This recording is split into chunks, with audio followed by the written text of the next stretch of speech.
Alright guys, TacticalRab back again today. Hope you're all doing well and enjoying your day so far. And with the off-season fast approaching, there's some serious questions being raised as to whether expansion is going to arrive for next year. We stayed at 12 teams since the CDL 2021. Will 2022 be the same deal? Hecz is talking about some really interesting things with regard to the Las Vegas spot that he wanted, but maybe being reserved for some other teams to come in. And tweeting your thoughts in the comment section below. Like if you guys enjoyed the video, subscribe if you were new as always. I greatly appreciate it. I'm really upset the channel. Thank you very much indeed for doing that. First of all, they've got the Scump Team of the Year going on right now. So CallOfDuty.com, all this link and stuff. You can go and vote for your Team of the Year. Pick whatever players you want for your actual God Squad for the entire season. So no doubt there's going to be some impressive players in here. I think you can see, who are these guys? Insight, maybe that's attached. That seems like Standy and that's Dashy maybe. So that's kind of what they're thinking early doors. But of course, a lot of the FaZe guys would be an intelligent pick. But thankfully, FaZe haven't dominated the entire season and it's not been incredibly boring. This Stage 5 major sets us up for a very nice World Championship, of course. But yes, certainly a lot of players right now that are in an interesting spot and maybe not going to get a spot for next season that are currently in the league and you still can vote for that Scump Team of the Year. And I'm sure a lot of them are hoping for expansion to come through this season. Whether it will happen though, that is certainly another serious question mark. Teddy Rex says this I thought was kind of interesting. We need another jetpack COD. I said it, right? So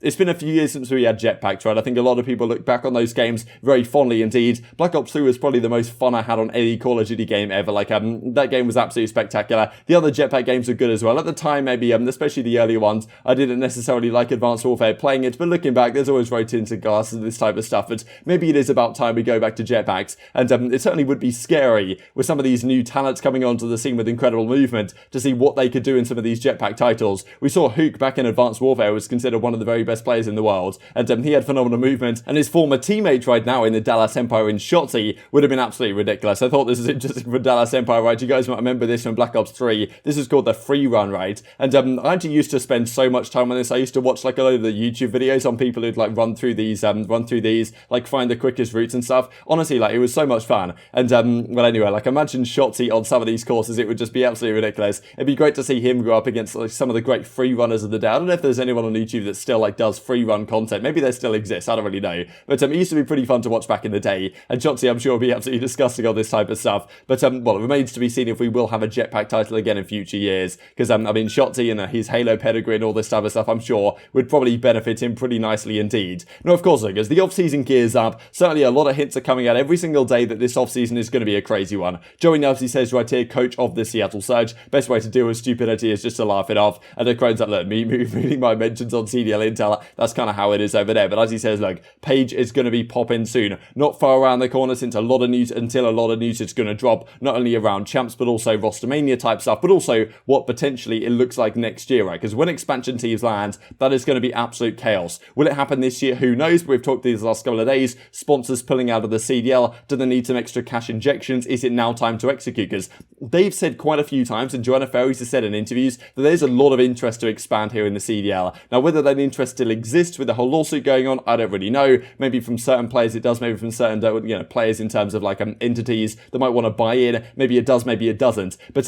they've certainly said they have a lot of interest in Europe and in other regions, and they've kind of just been waiting on actually executing on some of these deals because maybe they want to bump up the prices, right? The fact of the matter is they paid, a lot of these teams paid $25 million for their spot first time round. They want to kind of pump those numbers up for next year so that it actually proves to these teams that have made an investment that they've had some sort of return or whatever. They certainly don't want to be selling them for any less. So I think maybe they're waiting to actually get 30 mil or whatever they wanted. Whether that will happen though, obviously we don't know. And this has been a lot of the discussion from the pros back in June now, from Octane and Zero and Center and the like, saying that like, look, the fact of the matter is that we've had some great Call of Duty being played, but because there's only 12 teams, we can't quite have what we'd like to have, right? Doug's like, look, we need more teams, more personalities, more opportunities, right, with pool play matches. Like the idea that it's only the top 8 teams at champs maybe kills the enjoyment to some degree. And Trey's like, look, I've always disliked the whole separation of teams. Last year only 8 teams in an event. This year it's a 6-6 split for the league games. Just doesn't seem right. And if we had expansion, right, then you can do a lot more with the format. 12 teams makes it difficult to do a lot of variation, right? Especially 16 teams. You can do a lot with 16 teams, right? You can do 2 groups of 8. You can go down the route of 4 groups of 4 if you wanted to. You could do so much stuff, cross-divisional play and stuff, which we used to have back in the day. Now no longer the case, really, with only 12 teams. So pretty much everyone wanted to go to 16 teams at some point. It's better for the fans, I think. I think we certainly have the talent in and around the league to make it work. And I'm sure a lot of these players actually want to get themselves back in spots because it's not so easy to do so. So Hecz did a podcast yesterday with Marky B and had some really interesting things to say, as I'll share share on screen here for you guys in just a second on exactly what his plan was coming into the league. Chicago Huntsman, of course, was last season, but he wanted the Las Vegas spot as the last team to come into league. That's what he wanted. They denied it for some reason or another. He seems to know the reason, but well, he doesn't want to say it, right, because maybe he's not allowed to, but it's very possible that the CDL might be holding on to this spot. And then crumbled, and then you guys went on to win it. But it was an incredible event. Vegas,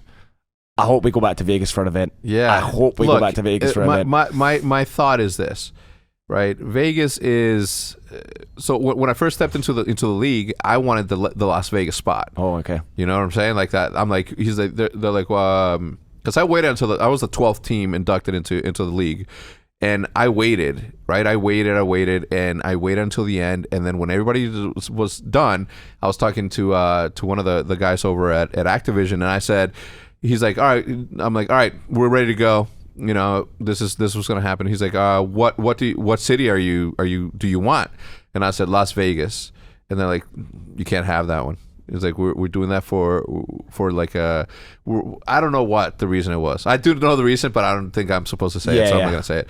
And I'm like, I want Las Vegas, and they're like, sorry, we can't do that. So what other one do you want? I want Dallas. He's like, there's already Empire there. And I was like, all right, well, I want Frisco, Texas then. Anyway, so I went down the line, and then I'm like, all right. I knew I was going to get Chicago, but I wanted to push the envelope, as I always do. So we ended up there, but I wanted Las Vegas. Where I was going with that is that I think that Las Vegas is like the perfect... not the perfect necessarily, but I think it's one of the best ones where you can hold an event because of the amount of stuff that there is to do. Thought this is funny as well that No Context CDL put on, so I chucked this copy pasta right in the comment section. I'm surprised more people hadn't seen this before, to be honest. This is a legendary Marky B copy pasta. I'll just read it out because it's just so good. Marky B isn't so great. Are you kidding me? When's the last time you saw a player with such an ability and movement? Mark puts the game in another level, and we will be blessed if we ever see a player with his skill and passion for the game again. Crimsix breaks records. Marky breaks the rules. You can keep your statistics. I prefer the magic. That is Marky B in a nutshell. Fabulous episode as well. But well, this I thought was just kind of interesting. I'll just at least put it on screen for you guys to enjoy. But there's some players right now, the likes of aBeZy, TJ, Slactor, Methods maybe, that are down there in the challenger side, or at least some of them are playing in challengers. aBeZy has kind of been biding his time, that are thinking, okay, what do we do next year? We want to get a spot in the CDL. Will we actually get one though? Of course, there's not too many opportunities on offer. Some of these guys that have been around the league for a number of years at this point, what are they going to do to get their spot back in the league? Are they going to be doing their best to leverage the Friendship League? Maybe that is possible, but is it also possible that a lot of these teams go down the route of new talent? And I'm sure a lot of these guys would like expansion to come in so they can, at least more safely guarantee that they're going to get a spot somewhere for next season, because 48 players on starting teams of pro squads is at such a low number really if you think about it. And you can see right here, like Slacked of course is not here anymore because he was on Mutineers but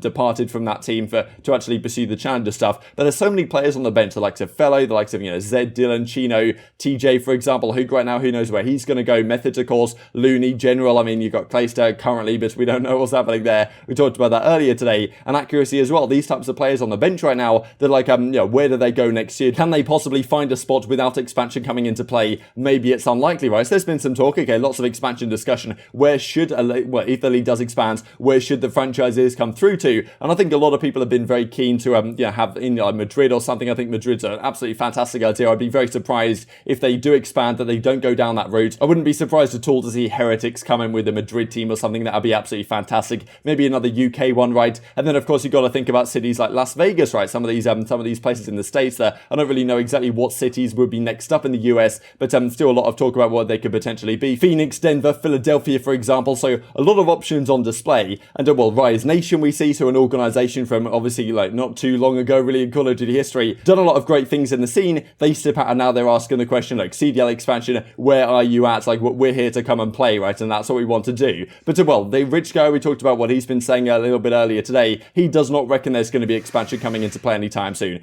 Definitely no expansion, he says right here. Sorry if you guys hear an angle grinder in the background. For some reason the builders are going absolutely mental this morning. And hopefully it calms down a little bit. But anyway, definitely no expansion. And he says right here, not with all these current assets for sale. So he reckons there's other things on the market that are better, or maybe it's just not worth as much as maybe other teams could have thought it was in the past. So who really knows what's going to happen? I'm sure the players want it to come through pretty heavily. Doesn't seem like rich guy, Codburn or whatever is convinced that is going to be the case. And what cities could potentially be up for grabs, right? We just saw what Hecz had to say about Las Vegas. He wanted that spot when he came into the scene. He was like the last on the scene. You remember there was some talk about the Seattle Surge roster, the fact that they were going to try and have Arcitys and Envoy on that starting team for the Seattle Surge, but it doesn't happen, largely because Huntsman come in and swoop those guys right out of the way, and then the Seattle team that was going to be forming then collapsed because Huntsman came into the mix, and they were the last team in, and of course that's why things kind of kicked off that final off-season rise. But he wanted the Las Vegas spot. Very interesting to hear. So why are the CDL holding on to it? Who knows? Is it because they're going to finally execute expansion this year, and Las Vegas is going to be one of the teams that maybe there's been an organization out there that's wanted the Las Vegas spot since before the CDL even kicked off? Could there be like a massive organization like a TSM, like a Cloud9, something like this, that they've wanted a spot for quite a while now, and now they're coming into the CDL and saying, yes, look, we do finally want a spot. Like, we were kind of biding our time initially. We'll get a spot at some point, but we just want to see how the first couple of seasons go. Just save that Las Vegas spot for us, and then when we actually deploy, we'll actually get the spot. Maybe that's happening this year. Who knows? But of course, the rumor came out of relatively, near the end of May that Zuma was not exactly convinced that expansion was going to be a thing for next season. So, well, we've obviously still got to hope that it could be, but even the year before, right, there was some talk about it, and maybe it wasn't going to be the case. So I'm not exactly sure what's going to be happening here, but we can hope that expansion comes through. I think the 16 teams is certainly what we need. Whether that will happen though this season certainly remains to be seen. And what talent might potentially arrive on those squads, right? Because even though you have got a number of great pro players right now, or at least former pro players that are currently out of the scene and not competing, they're in the challenger side or doing whatever. Obviously they're in a pretty difficult spot right now to try and get a spot. And as Joey Nubsy's saying, look, I hope that people take action and more initiative into bringing on new talent. So of course, it's not necessarily like the Seattle Surge